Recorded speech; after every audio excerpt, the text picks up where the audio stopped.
Disorders of veins. 1. Deep vein thrombosis, DVT. 2. Chronic venous insufficiency/peripheral vascular disease, PVD. 3. Superior vena cava syndrome.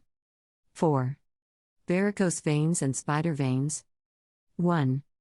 Deep vein thrombosis, DVT. Deep vein thrombosis, DVT, is a serious medical condition characterized by the formation of a blood clot, thrombus, in a deep vein, typically in the legs.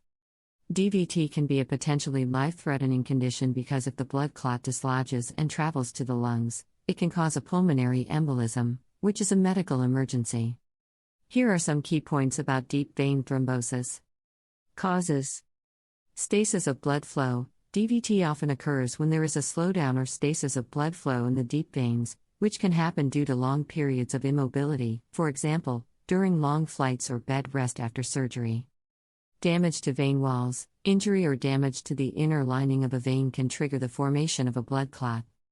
Hypercoagulability. Certain medical conditions or factors that increase the blood's clotting ability, such as genetic disorders, cancer, or hormone therapy, can raise the risk of DVT.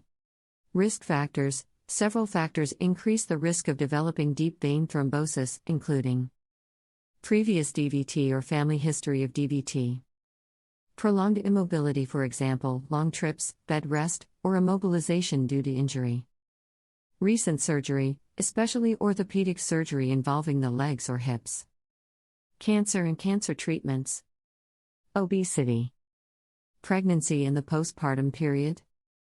Hormone replacement therapy or birth control pills. Smoking. Certain genetic conditions that affect blood clotting. Symptoms. DVT can cause various symptoms, although some people may have no symptoms at all. Common symptoms include pain and tenderness, usually in the calf or thigh. The pain may be described as a cramp or a deep ache. Swelling. One leg may become noticeably swollen. Redness and warmth. The affected area may appear red and feel warm to the touch. Enlarged veins. In some cases, surface veins in the leg may become more prominent. Pulmonary embolism symptoms. If a piece of the blood clot breaks off and travels to the lungs, it can cause symptoms such as sudden shortness of breath, chest pain, and coughing up blood.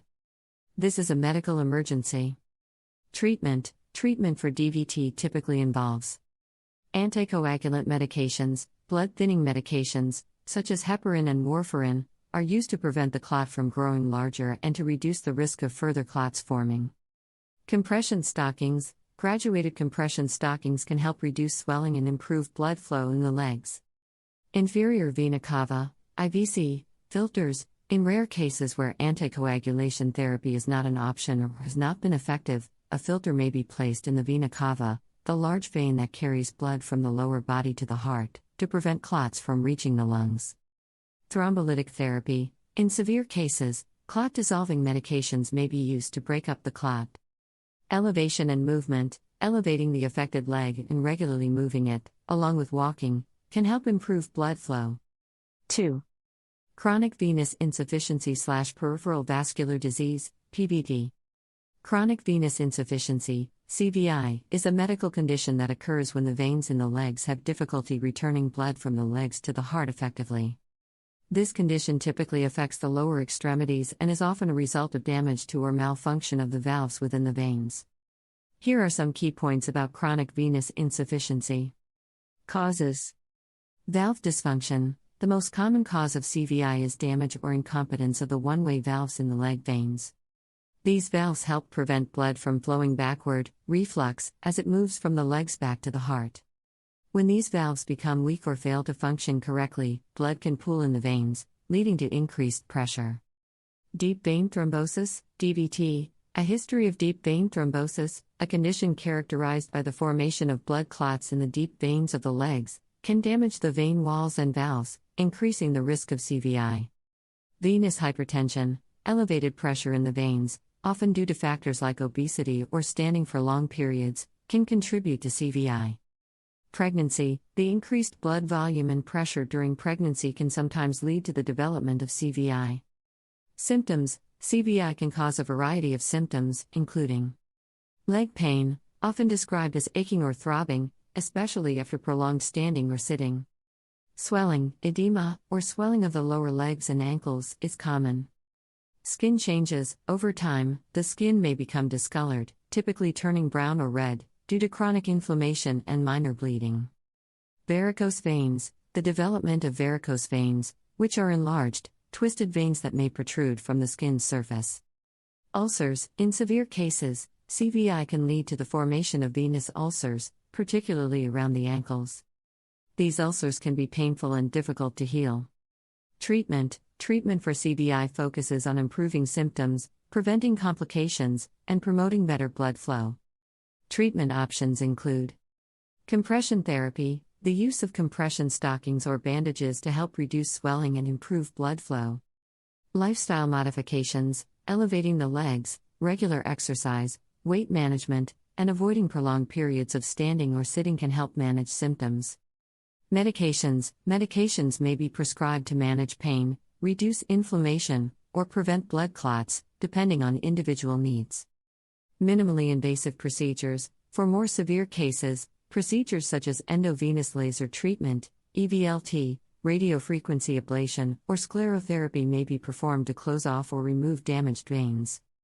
Surgery. In extreme cases or when other treatments are ineffective, surgical intervention to remove or repair damaged veins may be considered. 3.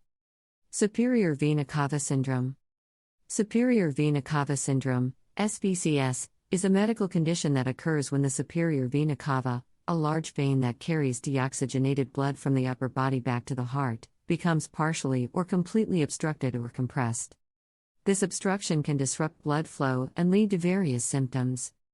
SVCS is most commonly caused by external compression of the vein, often due to underlying medical conditions or tumors. Here are key points about superior vena cava syndrome. Causes. Tumors. The most common cause of SVCS is the compression of the superior vena cava by a tumor, typically lung cancer or lymphoma. Other tumors, such as mediastinal or thymic tumors, can also cause SVCS. Thrombosis. Less commonly, SVCS can occur due to the formation of a blood clot, thrombus, within the superior vena cava. Infections. In rare cases, infections or inflammatory conditions in the chest may lead to SVCS. Symptoms. The symptoms of SVCS can develop gradually or suddenly and may include swelling. Swelling of the face, neck, and upper body is a hallmark symptom, often noticed first in the morning. Visible veins. Prominent veins in the chest and neck, known as collateral veins, may become visible. Breathing difficulty, shortness of breath and difficulty breathing, especially when lying down. Coughing, sometimes with blood in the sputum, hemoptysis. Headache, persistent, often throbbing headaches. Dizziness and fainting, reduced blood flow to the brain can lead to dizziness and fainting. Chest pain or discomfort may occur, although it's less common. Treatment. The treatment of SVCS aims to relieve symptoms and address the underlying cause. Treatment options may include radiation therapy. If a tumor is causing the obstruction, radiation therapy can be used to shrink or destroy it. Chemotherapy. For cancer-related SVCS, chemotherapy may be administered to shrink the tumor. Surgery. In some cases, surgery may be necessary to bypass or remove the obstruction or to place a stent, a small tube, in the superior vena cava to keep it open. Medications, such as diuretics or corticosteroids, may be prescribed to manage symptoms like swelling and inflammation. Supportive care. Oxygen therapy and other supportive measures may be needed to manage breathing difficulties and other symptoms. 4. Varicose veins and spider veins. Varicose veins and spider veins are both types of venous disorders that affect the blood vessels in the body, particularly in the legs. While they share some similarities, they are distinct conditions with different characteristics and treatments. Here's an overview of varicose veins and spider veins. Varicose veins. Appearance. Varicose veins are large, swollen, and twisted veins that typically appear as bulging, blue, or dark purple veins beneath the surface of the skin. They may also look like cords or ropes. Location. Varicose veins usually occur in the legs, particularly the thighs, calves, and inner legs. Symptoms. Common symptoms of varicose veins include aching or throbbing pain, heaviness in the legs, swelling, cramping, and a feeling of restlessness in the affected leg. These symptoms often worsen with prolonged standing or sitting. Causes: varicose veins develop when the one-way valves in the veins become weak or damaged, allowing blood to flow backward and pool in the veins. The exact cause is not always clear, but factors like genetics, age, pregnancy, and obesity can contribute. Complications: if left untreated, varicose veins can lead to complications such as skin changes, ulcers, and superficial thrombophlebitis. They are typically not associated with serious health risks. Treatment options for varicose veins include lifestyle changes, exercise, elevation, compression stockings, minimally invasive procedures like endovenous laser treatment, EVLT, or radiofrequency ablation, and, in severe cases, surgical removal, vein stripping. Spider veins. Appearance: spider veins, also known as telangiectasias or broken capillaries, are smaller, thin, and red, blue, or purple veins that resemble spider webs or tree branches. They are closer to the skin's surface and are not raised like varicose veins. Location: spider veins can appear on various parts of the body, but they are most common on the legs and face. Symptoms: spider veins are typically asymptomatic and do not cause physical discomfort or pain. Some people may experience mild burning or itching. Causes: spider veins are often caused by factors such as genetics, hormonal changes, for example, pregnancy or menopause, sun exposure, and injury. They can also be associated with underlying venous insufficiency. Complications: while spider veins are generally considered a cosmetic concern, they may occasionally be a sign of underlying venous insufficiency or other circulatory issues. Treatment for spider veins is primarily cosmetic and includes options like sclerotherapy, injection of a solution to close the veins, laser therapy, or intense pulsed light (IPL) therapy.